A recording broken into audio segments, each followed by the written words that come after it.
समय समय का काम करता है। समय के बारे में मैं क्या बताऊं। हमारा जन्म तो 41-42 के साल में हुआ है, समझे ना।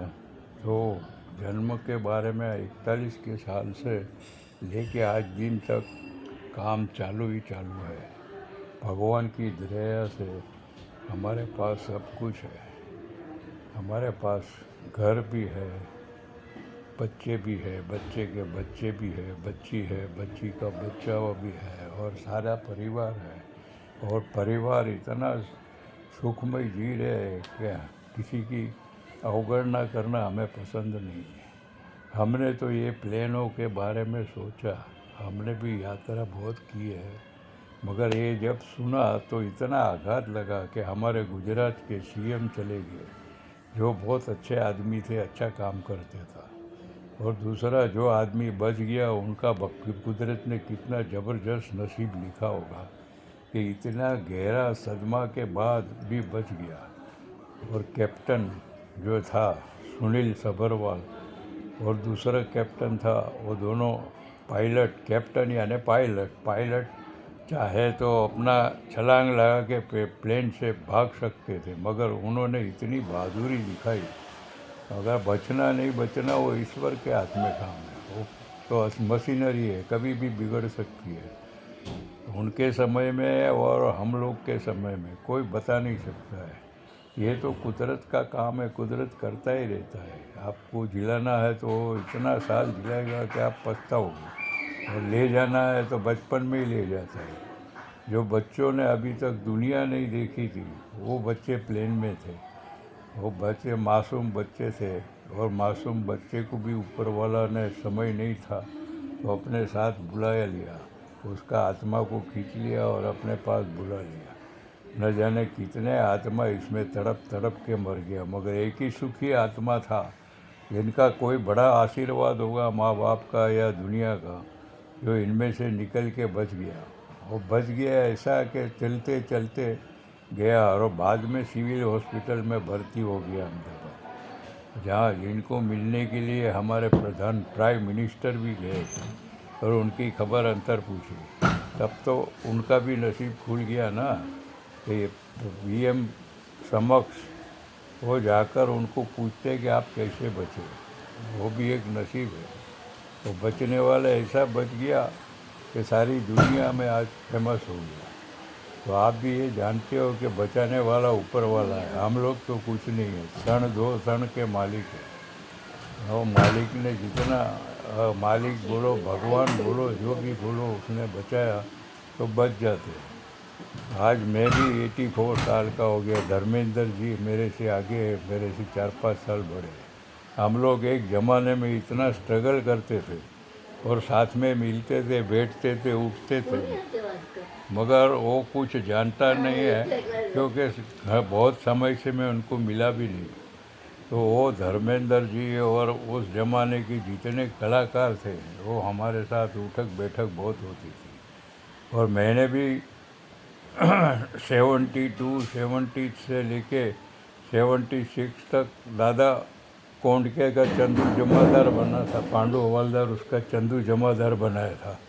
वो चंदू जमादार गुजराती में बनाया था। वो तो national award winner Dada Kondke था, और दादा कोंडके के साथ हमें भी मौका मिले था। हमारा प्रोड्यूसर गजानन पी शिर्के था, उसने भी बहुत अच्छा काम बताया है।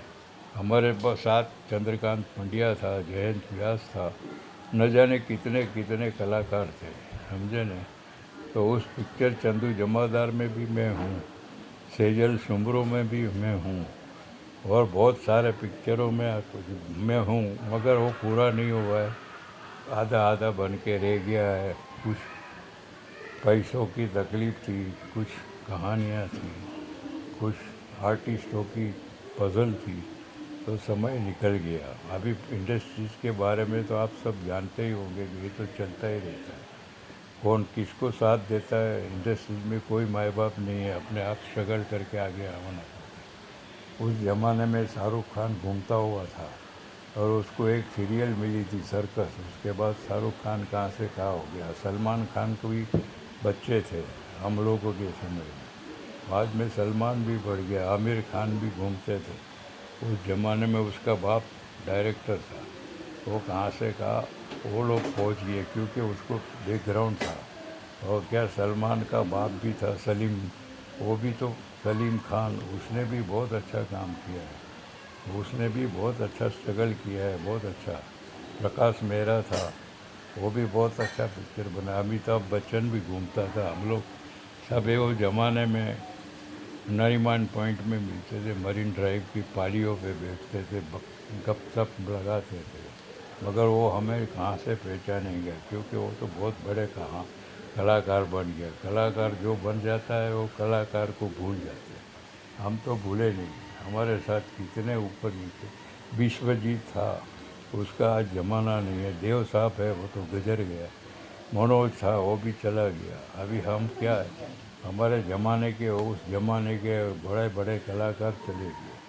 अभी हम है, वो दिलीप साहब था, दिलीप साहब भी चले गए। अभी क्या है, दिलीप कुमार जैसे आदमी को हम मानते थे कि वो बहुत अच्छा आर्टिस्ट था। महबूब खान था, जिसने मदर इंडिया बनाया था। राजकुमार था, सुनील दत्त था, नरगिस जी थी। बहुत बहुत अच्छे अच्छे कलाकारों ने हमारे साथ निभाया है। अभी आपको बता के इतना अच्छा लगता है कि आप हमारा सुनोगे और देखोगे तो हमें भी सपोर्ट मिलेगा। अभी तो माध्यम मोबाइल से बन गया, उस ज़माने में माध्यम मोबाइल नहीं था, टीवी भी नहीं था, रेडियो के समय चलता था। आज कहाँ से कहाँ इंडस्ट्रीज पहुँच गई है, इतनी फास्ट है तो कोई किसी का हाथ नहीं पकड़ सकते। एक हफ्ते में नया आर्टिस्ट आता है और 2 हफ्ते में तो भूल हो जाता है। और ज़माना ऐसा है, फास्ट फॉरवर्ड है, पहले जैसा नहीं रहा है। जो चाहे वो इंडस्ट्रीज में काम कर ले, मगर उसकी कदर कब होती है और आगे कब जाता है, जब उसका समय होता है। तो समय नहीं हुए तो आदमी कुछ नहीं कर सकता। आदमी सुखी होना रहना इतना साल हो भी माँ मुश्किल है इस ज़माने में। मगर हमें ईश्वर की कृपा है और माँ बाप का आशीर्वाद है। और माँ बाप से बढ़कर कोई भगवान नहीं है। माँ बाप ने जन्म दिया है और माँ बाप ने आशीर्वाद दिया है, इसलिए आज दिन तक उसके आशीर्वाद से हट्टे कट्टे घूमते हैं और मुंह पे तेज लगा के जवानों जैसे दिखते हैं। या हमारा असली चेहरा दिखते है बिना मेकअप के। लोग कितना थपेड़ा लगाता है, मेकअप करते हैं, हम तो बिना मेकअप के रहते। हमने कभी इतना मेकअप किया भी नहीं है। काम किया मगर इतना मेकअप करके नहीं किया। तो हमें आशीर्वाद अपने माँ बाप का है और मिलते ही रहेंगे। ये ज़माना तो आगे कहाँ से कहाँ जाएगा और जाते ही रहेगा। समय है तो काम मिलेगा, नहीं मिलेगा तो हमको कोई अफसोस नहीं है। आगे भगवान जाने। जय श्री कृष्ण, जय श्री राम, जय जिनेन्द्र। जय श्री कृष्ण, जय श्री कृष्ण, जय श्री राम, जय श्री राम, जय श्री राम।